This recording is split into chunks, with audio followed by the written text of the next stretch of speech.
me tell you about my career in Experior so far. When I left my former firm, I was there for 17 years. When somebody approached me about Experior, they were telling me about, this how good it is and everything. And I'm like, yeah, okay. But I actually went in there to recruit them. And they said one thing to me, and they said, they talked about the contracted buyout. And I'm like, okay, now you got my attention. So I spent 2 weeks. 17 years, it took me 2 weeks to pull the trigger, and I would have done it within a week. But the only reason why I didn't was because there was one piece of business for one client that had to come into place before we were going to pull the pin. But the second that was approved, I resigned from the other company and came over here. And quite frankly, it started with a conversation with two people, with one person who ended up leaving. Then the person that they introduced me to ended up leaving. They already left. I'm like, hold on a second, guys. They just got here, and they've already left. Now, here's the first thing I'm going to ask you a question. Would you rather override a possibility and a potential, or would you rather override evidence and proof that they're going to actually do what they said they're going to do? And they decided to leave. And I don't get it, because here's what was said in my initial meeting with Jamie and Leanne. Everything that Jamie spoke about last night, they didn't use the words, but Jamie and Leanne communicated exactly the message that they were saying last night to my wife and I. My wife, Corrine, my beautiful wife, I tried to get her on the video, and she kind of said, know your role. So that's why I get to do the talking. That's why we've been married for 25 years. But we got off that Zoom call, and my wife looked at me and she goes, so when do we do this? And when my wife says something like that, she's not looking at the opportunity. She's looking at the people. And I trust my wife's judgment over anybody else's on regards on who people are. And so, it was amazing. So I'm going to get right into it now. I'm going to try to give you guys something that you're going to be able to build upon for the next 12 months, because I don't know when the next time I'm going to see you. But I want to give you something that you're going to be able to build upon. I'm going to teach you, I'm going to communicate something to you that you've already heard. You've heard it many times. However, I'm going to communicate it to you in a completely different way. Some of you may not like this, and I'm okay with that, because it's something that people need to understand. And that is, to achieve success at the highest level, there's a dichotomy between selfish and selfless. We have this confusion about, am I this or am I this? And if you give only of yourself and everything, this is how you do it. See, but the important thing to understand is that winning. See, winning. I'm going to show you. I got a box here. This is one of 5 boxes of plaques and trophies that I have. There's a solid layer of dust on them, so if anybody wants one, I've got lots. But those are evidence of me winning awards and all those kind of things. And you know what? That's great. But success is something totally different. See, and you can win, but you may not still be successful, because a perfect example of that is you look at a guy like Lance Armstrong. Yes, financially he may be successful, and yes, he won, but he did it in disgrace. Ben Johnson in the 1988 Olympics, he won, but it cost him so much to achieve something that he was looking for, and what he was looking for was success, and he ended up losing it all. So here's the question. Is being selfish bad, or is being selfless good? And the answer is, if you're too much of either, you're going to limit your success. And there's certain things you just have to embrace. So I'm going to say something that I just want to say, Jamie and Leanne, thank you so much for being selfish. And I'm going to explain that to you. And some of you are going to go, what do you mean? They give so much. Yes, they do. But that's why they're successful. See, If you want to win, you must be selfish. If you want to be fulfilled, you must be selfless. So success at the highest level actually requires both. You can't be just one. You can't be just the other. If you're totally selfish, you're going to end up losing. You might make some money, but you end up going to losing your identity and everything like this. And you know what? If you're too selfless and all you do is give and give and give, you're going to become, people are going to walk all over you and they're going to take advantage of you. Okay? So here's the dichotomy. The selfish side, there are certain things that you must be selfish about. Number one is your values. Your values. You got to get clear on what you stand for. If everything went out the window, if every challenge came at you and everything, what will you stand for no matter what? You have to be selfish in your vision and your goals. You have to be selfish with your time. Okay?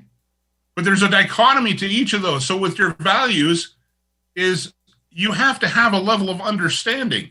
It doesn't mean you have to accept, somebody's perception of things, but you need to be understanding and you need to provide respect.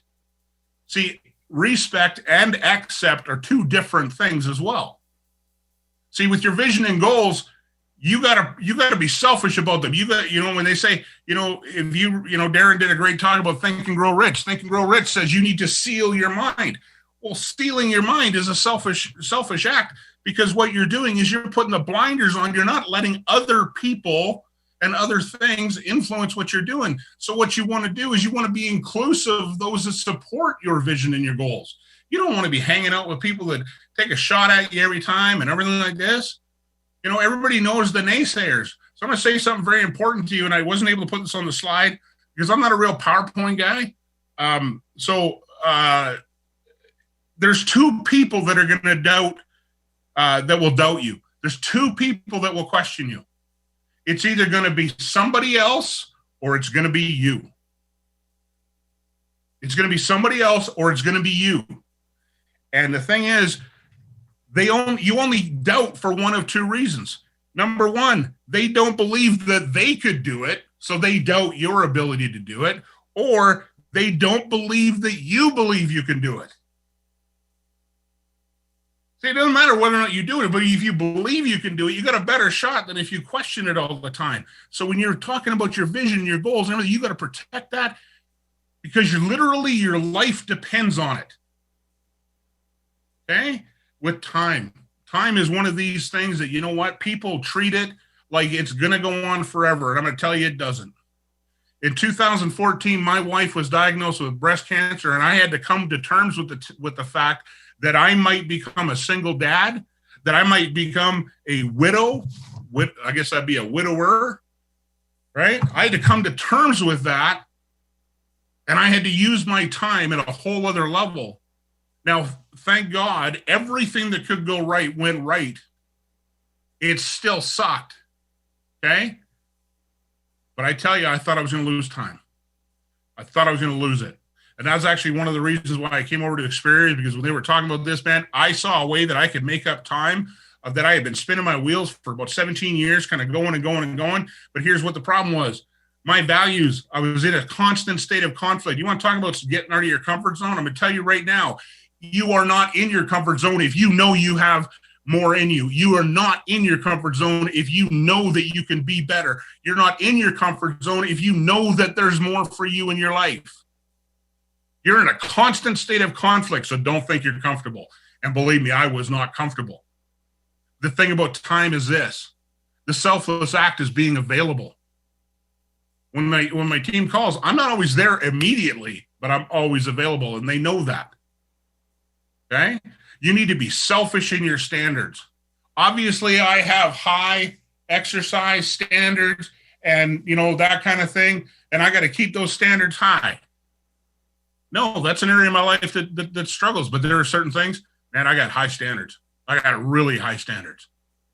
But the selfless act of that is I got to have grace. Some people have to build up to it. Some people have to rise up to it, and they're not going to do it.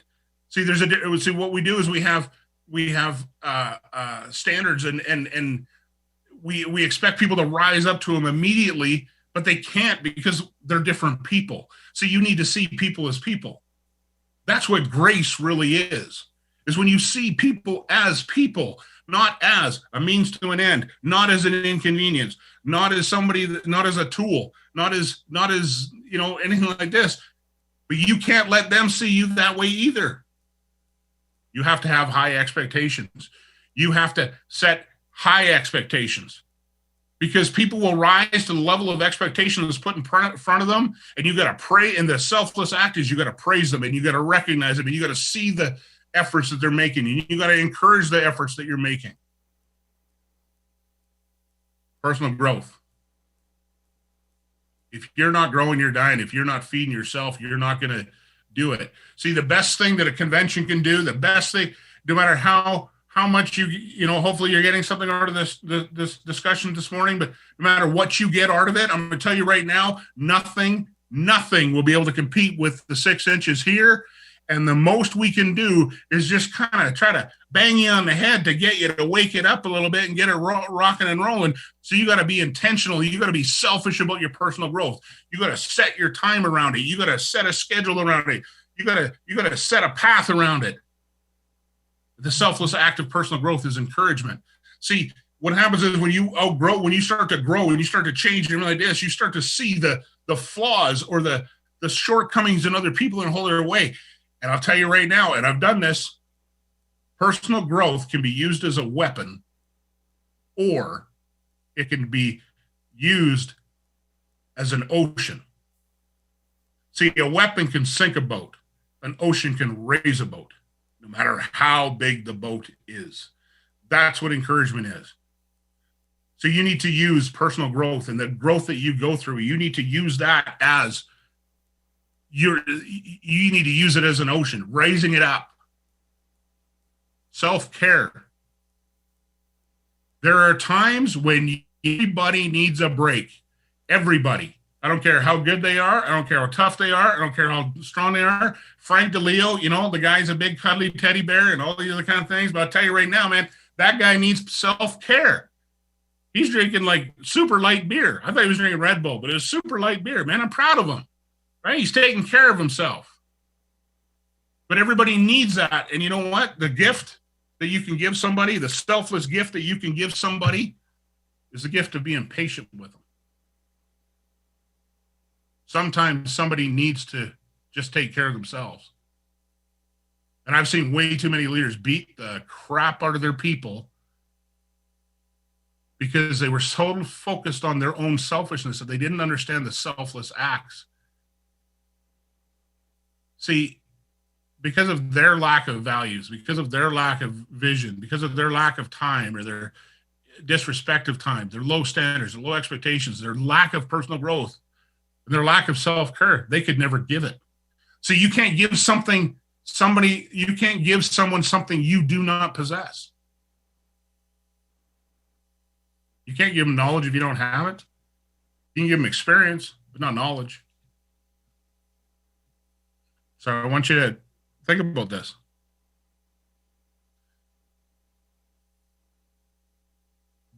Are you prepared to be selfish enough to be able to be selfless on a whole other level? And that is the reason why I will thank Jamie and Leanne for being selfish. That's why I will thank Darren and Stephanie Golka. Thank you very much. You never lost sight of it. You protected it. You pursued it. And there are a lot of people that are learning from it. And because of that, you're able to give more than the people long before you came. And see, they're selfish enough so that they can give the most. Mother Teresa was one of the most selfish people in the world. Thank God. Do you know how many people would have struggled at a whole other level if she wasn't so focused on what her purpose was, what her reasons were? She didn't waver from it. The great ones are like that. The great ones are like that. They never lose sight of it. See, the balance is you need to be selfish in your mentality, but you need to be selfless in your actions. See, Jamie and Leanne, they talk about what they're going to do and how they're going to build the company. They're doing all this kind of stuff. And then they do things like make everybody a shareholder, give everybody a chance to be a shareholder, put more money in their pocket, do this kind of thing. Man, you can't do that if you let everything come in and mess with your head and get in your way and everything. And I'll tell you something. Jamie's gotten even tougher on it. And I'll tell you, last night, the meeting that in the last year that I've known Jamie, Leanne and I try to phone, but neither one of us are ever available. So it's kind of funny. I've watched Jamie grow. He's a different dude now from the day I met him. And that's somebody who's focusing on personal growth. Took 2 weeks off in the summer, or 3 weeks off in the summer. Best thing you could have done. The company grew. You got out of the way. See, here's the facts, everybody. Everybody has to pull their own little red wagon. Now, what that means is you can get help to get it going, but you got to do the heavy lifting. We all do. We all have to do our heavy lifting. So how do you help somebody else do their heavy lifting? Okay? Or how do you take ownership and take ownership and be selfish in your own thinking and your own vision and everything like this? Number one, only ask questions so that you can improve, not so you make your life easier. Don't look for the easy answer. Look for the answer that will cause you to grow. Don't ask a simple question don't ask a question of what when you can ask the question of how. Don't ask the question of what. Hey, what's the best company for this? Hey, how do I discover what the best company is? That's a better question because you will grow from that. See, because the thing is, if you try to make it easier, you're not going to improve. But if you try to improve, it's going to get easier. Very powerful thing happens there. Now, as leaders, don't do more for people. Don't do more for people. Help people do more. Help people be more. Help people. Help, not do for. There's a big difference. Okay? Every challenge that we have, take 100% personal responsibility. If we have a challenge with licensing, it's my fault. If I have a challenge with a product partner, it's my fault. The reason why I take on 100% personal responsibility is because if I am the problem, I can be the solution. If I don't take ownership of the problem, I have zero control over the solution. So if you want control, you want to own your life, you want to do that, you take 100% responsibility because then you're the one that can solve it. You're the one that can move it forward. See, the thing is that things happen for you, not to you. What's his name? DD. He's going to give me a hard time. Drawer, right? That dude, he works out, man. Him and I are like twins. Anyway, so things happen for you, not to you. He said that, and that is so true. See, every single challenge you're going to run into, there are three solutions. Some of them are very easy. Some of them, you're going to have to pick the cream of the crop, the one that causes you the least amount of grief. The best one is the solution that's going to provide the best. But here's what I'm going to tell you right now.